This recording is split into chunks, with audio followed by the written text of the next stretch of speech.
प्रेम जी, अब ये एक तीसरा एंगल है कि क्या मैसेजिंग सही ढंग से हो पा रही यात्रा की, राहुल गांधी की तरफ से, कांग्रेस पार्टी की तरफ से।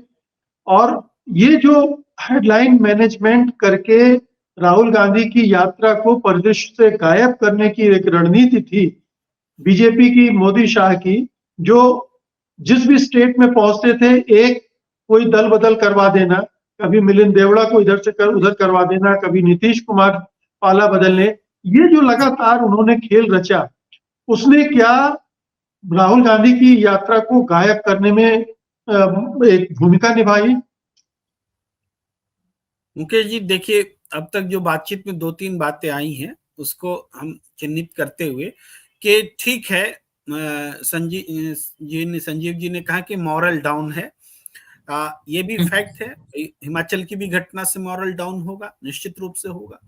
लेकिन उसके बाद जैसे प्रिया जी ने कहा कि जो मैसेजिंग की बात की या इस तरीके से जो डू एंड डोंट्स उन्होंने बताए, वो भी अपनी तरह सलाह ठीक है। लेकिन आपका जो प्रश्न है, सीधे जनता में मैसेजिंग हो रहा है कि नहीं हो रहा है। देखिए, मैसेजिंग दो तीन तरीके से होते हैं। एक तो राहुल गांधी क्या मैसेज दे रहे हैं, देना चाहते हैं, वो एक पार्ट होता है। दूसरा पार्ट है कि राहुल गांधी के मैसेज ना जाए इसके लिए जो तरीके उनके विरोधी अपनाते हैं या बीजेपी अपना रही है, उससे भी एक मैसेजिंग क्रिएट होता है। और तीसरा, जनता जो है वो उसको कैसे रिस्पॉन्ड कर रही है, उसका और खास करके बौद्धिक वर्ग जो है वो कैसे देख रहा है, जो नीचे तक मैसेज जाता है। इन तीन तरीकों में देखे तो राहुल गांधी की अगर ये यात्रा नहीं होती ना, तो आप समझिए उस समय कांग्रेस कहां खड़ी थी और आज कांग्रेस कहां खड़ी है। तो ये यहां हम देखते हैं तो राहुल गांधी ने पूरे देश में कांग्रेस को जिंदा किया है। और इसके अहमियत को हम नहीं समझ रहे हैं कि उन्होंने पूरी पार्टी को खड़ा किया है, आइडियोलॉजिकली भी खड़ा किया है, उत्साह भी बढ़ाया है, कार्यकर्ताओं में उम्मीद भी जगाई है। और मैसेज ये जा रहा है कि राहुल गांधी एक स्टेट से दूसरे स्टेट, तीसरे स्टेट जो जा रहे हैं, जिस जगह राहुल गांधी जाते हैं, ये सरकार वहीं पर भी खड़ा करने वाले और अनैतिक कार्य कर रही है। तो ये जो, इसके अलावा सरकार ने जो कुछ स्टेप्स लिए, सुप्रीम कोर्ट के जो कुछ फैसले आए, चंडीगढ़ का जो वाकया हुआ, या फिर वही इलेक्टोरल बॉन्ड का इशू हुआ, जिस तरीके से ईवीएम आज स्ट्रांगली पैदा हो रहा है, लोगों की वॉइस बन रहा है, भाई वो राहुल गांधी की यात्रा से उत्पन्न चेतना का साइड इफेक्ट है। अगर राहुल गांधी की ये यात्रा नहीं होती तो ईवीएम पर तो इतने सालों से बोला जा रहा है, कभी पब्लिक निकली थी क्या?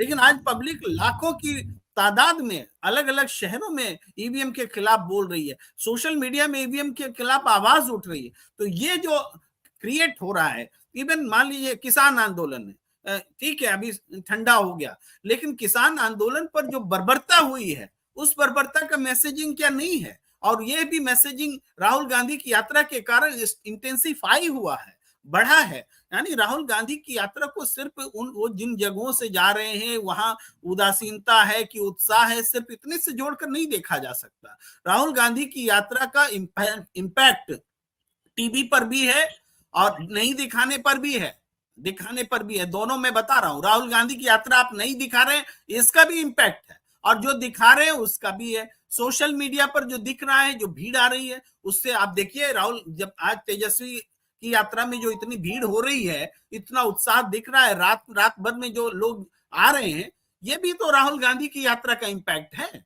तेजस्वी ने जो ड्राइव किया राहुल गांधी को साथ में लेकर के, उसका जो इम्पैक्ट पैदा हुआ, ये बिहार, यूपी, उत्तर प्रदेश में, ठीक है अखिलेश जी नाराज थे, दुखी थे, जो भी थे, लेकिन जब एक बार मंच पर आ गए तो उसका एक अलग इम्पैक्ट हुआ। अलग बात है इसका फायदा कांग्रेस को ना मिले, समाजवादी पार्टी को तो मिलेगा, इंडिया गठबंधन को तो मिलेगा। हम इस तरीके से देखें तो देश में विरोध की जो हवा है, सत्ता के से जो आक्रोश है, सत्ता से जो निराशा है, उनको बयां करने के लिए राहुल गांधी जो पहल कर रहे हैं, हम कह सकते हैं कि तुरंत उसका हाथों हाथ फल नहीं मिल रहा है, लेकिन एक बहुत बड़ा जो है फल मिलेगा, इसकी उम्मीद और इसकी आशा तैयार हो रही है। ये है इम्पैक्ट राहुल गांधी की यात्रा का। जी हाँ, लेकिन लेकिन ये जिस तरह से हेडलाइन मैनेजमेंट की है सत्तारूढ़ दल ने, मोदी शाह ने, क्या उसका इम्पैक्ट बहुत सीमित नहीं कर दिया है? जो इम्पैक्ट, जो जैसे पिछली यात्रा से अगर आप तुलना करें इस यात्रा की, उस यात्रा में जिस तरह का रिस्पांस और जिस तरह का इम्पैक्ट दिखता था राजनीति पर भी, एक हड़बड़ाहट बीजेपी में दिखती थी, मोदी शाह में दिखती थी, इस बार वो परेशानी उस तरह से नजर नहीं आ रही। यानी उनके पास एक स्ट्रेटजी थी इस यात्रा से डील करने की। मुझे लगता है कि पिछली और इस यात्रा में सबसे बड़ा फर्क है कि इसमें बारंबार ब्रेक लगा है, अलग अलग कारणों से ब्रेक लगा है। इसके अलावा चुनाव नजदीक है, चुनाव से जुड़ी हुई बहुत सारी घटनाएं घट रही हैं, तो वो लोगों का ध्यान भी दूसरे, आज जैसे बीजेपी की लिस्ट जारी हुई तो लोगों की यात्रा में इंटरेस्ट कम और लिस्ट में ज्यादा होगी, ये बात आपको मान के चलना होगा। तो जिस जगह पर है वहां उस पर असर दिखेगा, तो इन घटनाओं का असर पड़ा है। लेकिन राहुल गांधी की यात्रा जिस जगह पर पहुंच रही है, जिन लोगों का इन्वॉल्वमेंट है, उन वहां पर बहुत ज्यादा फर्क नहीं पड़ता है।